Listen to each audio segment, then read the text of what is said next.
বন্ধুরা, নতুন আরেকটা ভিডিওতে আপনাদেরকে স্বাগত। তো আজকে আমরা চলে আসছি নীলদরিয়া, অর্থাৎ রাজা নীলাম্বরের রাজধানী নীলদরিয়ায় আমরা চলে আসছি। নীলদরিয়া 0 কিলোমিটার। তো গাইজ, আজকে নীলদরিয়া ঘুরে ঘুরে দেখব এবং এখানকার ইতিহাস জানার চেষ্টা করব। তো আশা করব আপনারা সম্পূর্ণ ভিডিওটা দেখবেন এবং ভালো লাগলে অবশ্যই লাইক দিবেন, কমেন্টস করবেন। তো গাইজ, চলে আসলাম নীলদরিয়ায়। তো চলেন পুরোটা আপনাদেরকে ঘুরিয়ে ঘুরিয়ে দেখাই।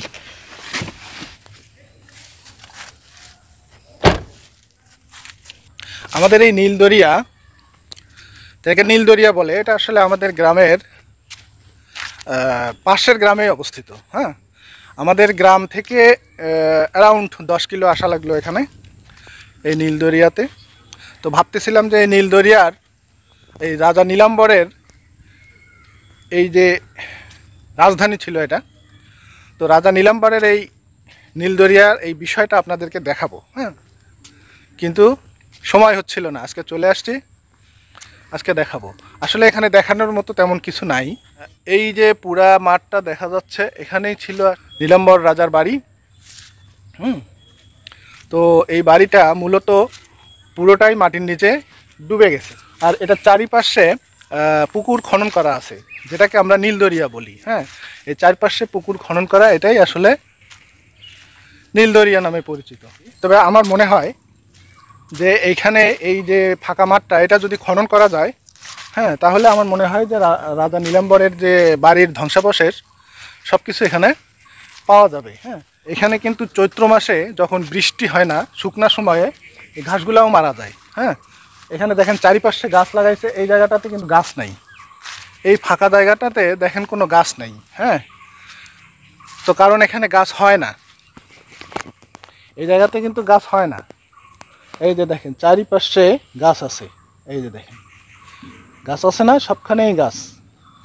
আবার এই মাঠটার ওই পিছনেও গাছ আছে। হ্যাঁ, মাঠটার পিছনেও গাছ, ওই যে চারিপাশে গাছ দেখেন, কিন্তু এই মাঠটাতে গাছ নাই। তো এখানে আসলে গাছ না হওয়ার কারণ হচ্ছে তার যে রাজপ্রাসাদটা এখানে মাটির নিচে ডুবে গেছে, সেই রাজপ্রাসাদের হয়তো ছাদ খুব কাছাকাছি আছে, যার কারণে শুকনা মৌসুমে এখানে ঘাস টাস সব কিছু মারা যায়। গাছ হয় না, গাছও মারা যায়, যার কারণেই কিন্তু এখানে গাছ নেই। আমার মনে হয় এই জায়গাটুকু খনন করলে তার রাজপ্রাসাদ প্লাস তার ধনরত্ন যা কিছু আছে সব এখানে পাওয়াও যেতে পারত।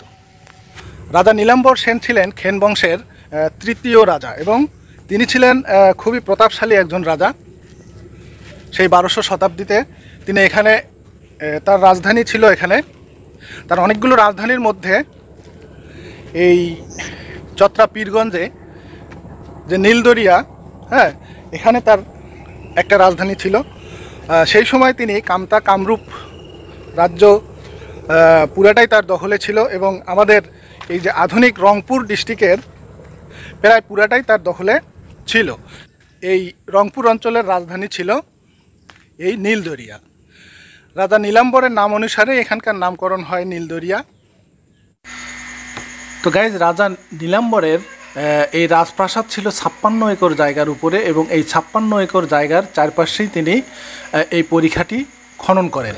তো যাই হোক, চারিপাশে আসলে এইভাবে খনন করা আছে, এটাকেই আসলে নীলদরিয়া বলা হয়। তো এই পরিখাটি 80 হাত প্রস্থ এবং 80 হাত গভীর করে খনন করা হয়, আর এই রাজপ্রাসাদকে বহিরাগত শত্রুর হাত থেকে রক্ষা করার জন্য। এবং এই পরিখার সাইডেই রাজপ্রাসাদের চারিপাশে উঁচু করে দেয়াল নির্মাণ করা। তো গাইজ, পরিখা খনন করে যে মাটিগুলা, এই মাটি দিয়ে চারিপাশে এরকম উঁচু করে প্রাচীর দেওয়া হয়। ছোট ছোট ইটের সঙ্গে সেই মাটিগুলো মিশিয়ে 30 ফিট উঁচু করে প্রাচীর করা হয়, যাতে বহিরাগত শত্রু তার এই দুর্গে বা তার এই প্রাসাদে আক্রমণ করতে না পারে। এটা আসলে 30 ফিট উঁচু ছিল, এখন 4-5 ফিট আছে। এই যে আপনাদেরকে দেখাই কিভাবে আসলে তৈরি করছে। এই যে দেখেন প্রাচীরটা এখনো বিদ্যমান আছে কিছু। তো এই নীলদরিয়াকে সরকার থেকে একটা পিকনিক স্পট করার জন্য উদ্যোগ নেওয়া হয়েছে। এটা আসলে আমাদের পীরগঞ্জ থানার চত্রাহাট ইউনিয়নে অবস্থিত। এটা পীরগঞ্জ থেকে অ্যারাউন্ড 10-11 কিলো আসতে হয় দক্ষিণ দিকে। হ্যাঁ, আসলে আপনারা এখানে আসতে পারবেন।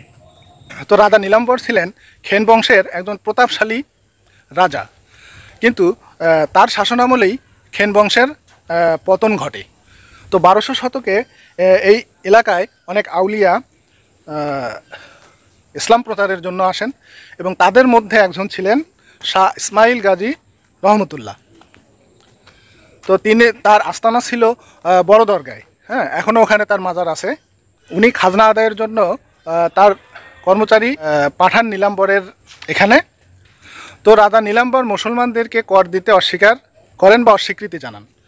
তখন শাহ ইসমাইল গাজী রহমতুল্লাহ উনি যুদ্ধ ঘোষণা করেন রাজা নীলাম্বরের বিরুদ্ধে। এবং একসময় শাহ ইসমাইল গাজী রহমতুল্লাহর বাহিনী এবং নীলাম্বরের বাহিনীর মধ্যে সম্মুখ যুদ্ধ হয়।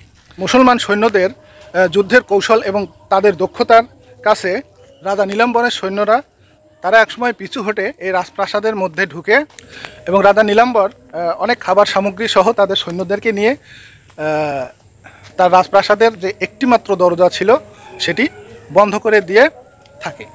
এবং এরপর ইসমাইল গাজী রহমতুল্লাহর সৈন্যবাহিনী চারিদিক দিয়ে অবরোধ করে রাখে যাতে তারা বাইরে গিয়ে খাবার সংগ্রহ করতে না পারে। তো এক সময় রাজা নীলাম্বরের বাহিনীর খাদ্য সামগ্রী শেষ হয়ে যায় এবং তারা পানি খেয়ে জীবনযাপন করতে থাকে।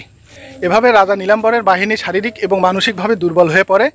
তখন শাহ ইসমাইল গাজী রহমতুল্লাহর সৈন্যরা সেই সদর গেটটি ভেঙে ভিতরে ঢোকে এবং রাজা নীলাম্বরের সব সৈন্যবাহিনীকে মেরে ফেলে রাজা নীলাম্বরকে বন্দি করে এবং তাকে গৌড়ে, ভারতের গৌড়ে রাজার কাছে পাঠিয়ে দেওয়া হয়। তো এরপর রাজা নীলাম্বরের শেষ পরিণতি কী হয় সে সম্পর্কে আর কিছু জানা যায় না। সূর্যের আলোটা একেবারে সরাসরি আমার চোখে চলে আসছে। হ্যাঁ, দেখছেন, মানে আমার সামনে সূর্যটা, তো বিকেলবেলা সূর্যটা অস্ত যাচ্ছে। তো আপনার যদি বড়শি দিয়ে মাছ ধরার শখ থাকে তাহলে আপনি খোঁজ খবর নিয়ে এখানে আসতে পারেন। এখানে মাঝে মাঝেই টিকিট কেটে মাছ ধরার ব্যবস্থা করা হয়। তো আসলে রাজা নীলাম্বরের বাড়ির আসলে কোনো চিহ্ন নাই, কোনো নিশানাও নাই। জাস্ট এই যে চারপাশে যে পরিখা খনন করা আছে, পুকুরটা খনন করা আছে, এটাই দেখা যায়। একটু বসি। এখানে একটা দোলনা দেখা যাচ্ছে, দোলনাটাতে কেউ নাই। তো এই দোলনাটাতে একটু বসে একটু ছোট বাচ্চাদের মতো এই বসলাম, ফিল নেই।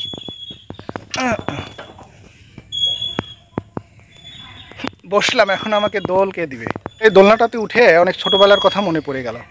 ছোটোবেলায় এরকম দোলনাতে দুলতাম, খুব ভালো লাগতো। তো আজকে এই দোলনাতে উঠে সেই ছোটোবেলার কথা মনে পড়ে গেল, ভালো লাগছে, খুবই ভালো লাগতেছে। যাই হোক, এখানে বিনোদনের জন্য আসলে তেমন কোনো ব্যবস্থা নেই। হ্যাঁ, এই যে নৌকা দেখা যাচ্ছে, এখানে নৌকাতে একটু ভ্রমণের ব্যবস্থা আছে, এছাড়া আর কোনো বিনোদনের ব্যবস্থা এখানে আপাতত নাই। দোকান আপনার? একটা স্পিড দেন তো।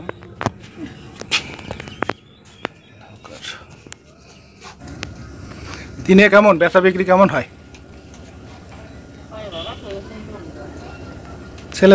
ছেলে মেয়েরা তো দেখি ভালোই আসে। ঈদের সময় বোধহয় খুব ভালো হয় না? বৃষ্টি একদিনে মেলা তো। তাহলে রোজার ঈদে একদিনেই 20,000 টাকা বিক্রি করছেন, আর পরের ঈদে বৃষ্টি হয় নাই। তো গাইস, শুনলেন এই দোকানদার মহিলার মুখ থেকেই যে এখানে আসলে অনেক ছেলে মেয়ে ঘুরতে আসে। হ্যাঁ, রোজার ঈদে উনি যেটা বললেন যে 20,000 টাকা বিক্রি করছে ওই দিন বিকালে। হ্যাঁ, তাহলে চিন্তা করেন, দোকান তো আরও অনেক আছে। তো গাইস, ভিডিওটা ভালো লাগলে অবশ্যই লাইক দেবেন, আর চ্যানেলটি সাবস্ক্রাইব করে না থাকলে অবশ্যই ঝটপট সাবস্ক্রাইব করে ফেলুন।